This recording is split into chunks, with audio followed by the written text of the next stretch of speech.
उत्तर प्रदेश पंचायत राज चुनाव को लेकर सरगर्मियां हुई तेज। जहां पर विश्व कोरोना जैसी महामारी से जूझ रहा है, वहीं चुनावी माहौल गर्म हो चुका है।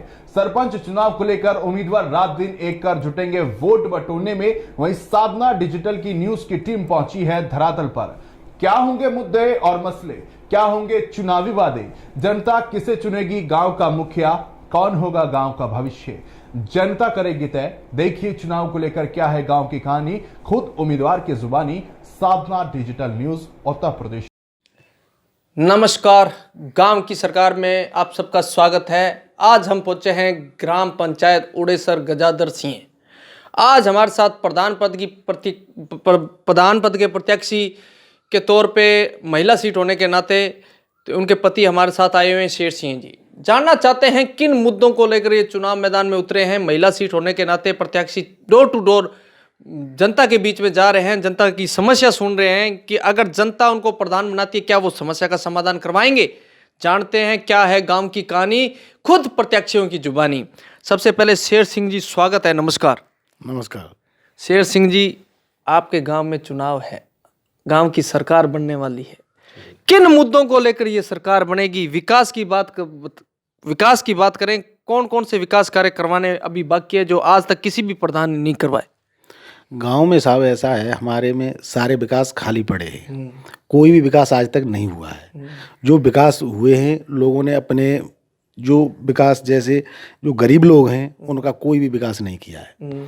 बाकी जो विकास किया है जो अमीर लोग थे जिन्हों को रिश्वत दी और अमीरों के काम हुए हैं। मतलब जो वास्तविक जनता है जिनके घरों में छप्पर पड़े हैं उनके लिए क्वार्टर नहीं है, उनके लिए नल नहीं है, उनके लिए खरंजा नहीं है।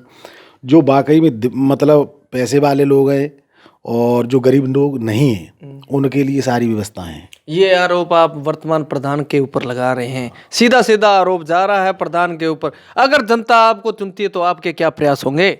अगर जनता मुझे चुनती है तो जितनी गरीब जनता है और जो जिस लायक है, अगर जो गरीब है उससे जो और ऊंची सीढ़ी में है, जो निम्न वर्ग के लोग हैं, जो वाकई में गरीब हैं, पहली प्राथमिकता उनको दी जाएगी। Very good. उसके बाद में जो उनसे हाई है उनको दी जाएगी।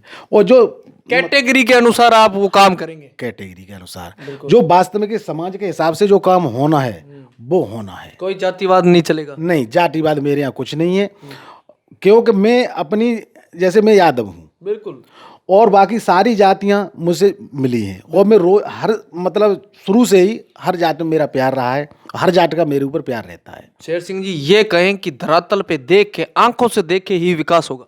हाँ, अपनी नज़र से जब देखूंगा मैं वो ही विकास होगा, किसी के कहने सुनने से विकास नहीं होगा। Very good.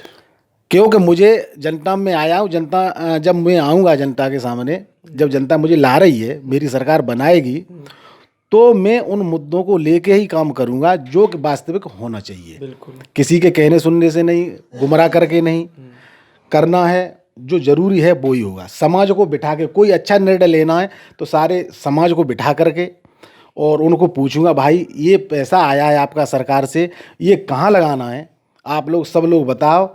जो सब लोग समाज के बैठे होंगे वो बताएंगे कि ये इस पैसे को फलानी जगह लगा दो, बस वही लगेगा। हाँ। बिल्कुल। शेर सिंह जी, एक और प्रश्न करना चाहूँगा मैं आपसे। जैसे कि आप प्रचार के लिए जा रहे हैं, अभी सबसे बड़ी समस्या का मुद्दा कौन सा आ रहा है जो आज तक किसी भी प्रधान ने नहीं किया? ऐसी कौन सी समस्या है? देखो साहब, समस्या का मुद्दा तो ये है कि आजकल जब प्रधान हो जाते हैं तो फिर जनता कोई सुनता नहीं है। बिल्कुल। गरीब जनता है वो एक दूसरे का सहारा लेती है कि प्रधान जी से कह दो ये काम हो जाए, वो हो जाए, सिफारिशें चालू हो जाती हैं। आदमी अपने ठेकेदार बना लेते हैं, अरे चिंता मत करो ये। लेकिन मैं जनता में उतरा हूँ साहब, हर वोटर को अपने वोट का अधिकार है। मैं इंडिविजुअल हर आदमी से अपने वोट की रिक्वेस्ट कर रहा हूँ, अपना वोट मांग रहा हूँ और उस पर्पज से वोट मांग रहा हूँ कि जो कि किसी को लेके आने की जरूरत न पड़े, डायरेक्ट वोटर मेरे पास आए और जो उसका लाभ है वो उससे ले सके। कहने का मतलब है बिचौलियापन बीच में खत्म, बिचौलियापन, सीधा डायरेक्ट मिलो प्रधान से। हाँ, डायरेक्ट मिलो भाई और अपना काम है, जो भी काम है, लीगल काम है वो करवाएं। अनलीगल काम नहीं होगा। शेर सिंह जी, मैं शिक्षा पे बात करूंगा। कहते हैं शिक्षा का ज्ञान सबसे बड़ा ज्ञान है। शिक्षा के प्रति ग्राम पंचायत का स्तर क्या है? अगर जनता आपकी धर्मपत्नी को प्रधान चुनती है तो आपके क्या प्रयास होंगे, खास तौर पे बालिका शिक्षा को लेकर? अगर मैं प्रधान होता हूँ, पहली बात साहब, मेरे गांव में आजकल शराब की जो भरमार हुई है, 10-10, 15-15 साल के बच्चे दारू पी रहे हैं। और ये मतलब जो कुछ वैसे तत्व हैं, जो राजनीतिक तत्व अपने फायदे के लिए उनको पिला रहे हैं, क्योंकि वोट मिल जाए और दूसरे का बच्चा बिगड़ जाए, उससे मुझे कोई मतलब नहीं। आज मेरे गांव में साहब शिक्षा इतनी गिर चुकी है कि कम से कम 3 पीढ़ी नीचे मेरा गांव चला गया साहब। मेरे भी बच्चे हैं और मैं इसी प्रकार से मतलब गांव से, पूरे गांव से मैं खिलाफ रहा हूं। पिछले चुनाव पर इसलिए खिलाफ रहा था कि जनता मेरे यहाँ की एक लालच की बदौलत, उनके बच्चे दारू पी रहे हैं, क्या कर रहे हैं क्या नहीं कर रहे हैं, उनको कोई मतलब, एक लालच के हिसाब से मैं इस चीज़ का निर्णय लेता हूँ। अगर मैं यहाँ प्रधान होता हूँ, जनता मुझे सहयोग देती है, तो पहली बात दारू गांव की खत्म। अगर दारू पीता हुआ अगर कोई वैसा मतलब आदमी ऐसे काम करता है तो उसका खुल के विरोध करूँगा मैं। Very good. कहने का मतलब नशे का बिल्कुल विरोध होगा? बिल्कुल विरोध होगा साहब, बिल्कुल। निष्पक्ष न्याय, अगर न्याय है जो सही बात है, क्योंकि मुझे मेरा ही क्यों ना वोटर हो और दूसरा मतलब मुझे वोट नहीं दिया हो, अगर मेरे वोटर की गलती है, मेरे आदमी की गलती है, तो गलती में अपने आदमी को ही दूंगा। Very good. क्योंकि समाज ये कहता है। बिल्कुल बिल्कुल, कहते हैं ना, समाज सुधारने के लिए पहले घर से सफाई की जाती है। बिल्कुल बिल्कुल सही बात है, बहुत अच्छी बात। मतलब ये नहीं है कि ये मेरा आदमी है तो इसको छिपा लो, अगर छिपा लूंगा तो गंदगी और बढ़ जाएगी और बढ़े, वो आगे से वो जो जिसको छिपाया वो आग्रसित होगा और बड़ा कोई कांड करेगा। तो इसलिए साहब मेरा ये मतलब मेरी अंदर आत्माओं की भावना है कि बिल्कुल राम राज्य होना चाहिए। बिल्कुल, बहुत अच्छी सोच है आपकी शेर सिंह जी। शेर सिंह जी, और भी जैसे कि कई मुद्दे हैं, बिजली, पानी, सड़क, 3 मुद्दों पे ही चुनाव लड़ा जा रहा है। ऐसी कोई समस्या आपकी ग्राम पंचायत में? देखो साहब, पानी की तो समस्या खैर नहीं है, हमारे यहाँ पानी काफ़ी अच्छा है। और चिकित्सा व्यवस्था? चिकित्सा व्यवस्था नहीं है साहब, नहीं है। प्रयास होंगे, जनता चुनती है। अगर ये मेरा अगर वो सपना पूरा होता है तो ये भी प्रयास करूँगा, क्योंकि दवा है, ये चीज़ें जनता को सही समय पे मिले।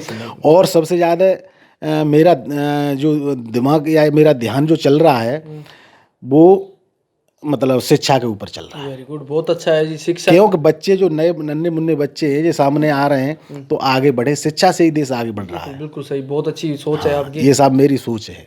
शेर सिंह जी, आने वाले महापर्व में गांव की सरकार बन रही है, आप अपनी ग्राम पंचायत की जनता से क्या वोट अपील करेंगे और चुनाव चिन्ह भी बताएं जनता को? साहब मैंने गांव की जनता से ये अपील की है कि मैं एक समाज सुधारक बन के अपना एक जनता के बीच में आया हूँ और एक मतलब अपनी वो लगा के आया हूँ कि अगर जनता मुझे चुनती है तो मैं 5 साल जनता को वो सेवा करके दिखाऊंगा जो कि अगली बार मुझे जनता के बीच में इतनी रिक्वेस्ट न करनी पड़े। वेरी गुड, सही बात है। और आप अपना चुनाव चिन्ह बताएंगे जनता को क्या है? मेरा चुनाव चिन्ह कोट है साहब। धन्यवाद शेर सिंह जी, चैनल में बात करने के लिए। आज हमने बात की प्रधान पद के प्रत्याशी रूप में हमारे सामने इनकी धर्मपत्नी खड़ी हुई हैं, शेर सिंह जी, शेर सिंह यादव। इन्होंने बताया मेरा सपना है ग्राम पंचायत का चौमुखी विकास करवाना, अगर जनता का साथ रहा तो विकास होगा। देखते रहे साधना न्यूज़ डिजिटल। मैं शंकर बंसारी, मेरे सहयोगी अजय शर्मा।